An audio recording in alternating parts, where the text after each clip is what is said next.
Le plus difficile avec l'araméen, c'est la prononciation. Après, oui, il y a Après, kh, kh, il ne peut pas pour prononcer. On a révisé beaucoup jusqu'à ils ont arrivé de prononcer ça.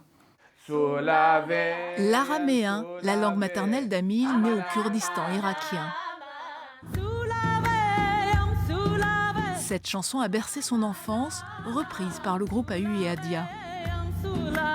À la base, c'est des chants qui nous ont touchés, mais c'est aussi les rencontres qui font que ça nous touche. C'est pas que le chant en soi. Ouais, idéalement, c'est des gens qu'on rencontre et qui vont nous transmettre à la fois leur langue, le chant, mais la façon dont on le chante. Et ça nous tient à cœur parce que vraiment, il y a un rapport humain qui est plein de sens après et qui nous fait vivre ces chants d'une autre manière. De l'Irak à Madagascar, avec une autre difficulté. La rythmique très particulière de cette chanson des hauts plateaux.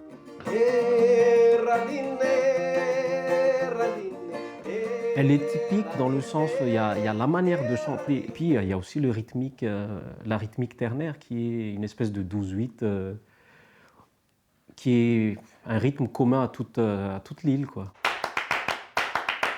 Apprivoiser les mots et les rythmes, jusqu'à ce que ça devienne naturel.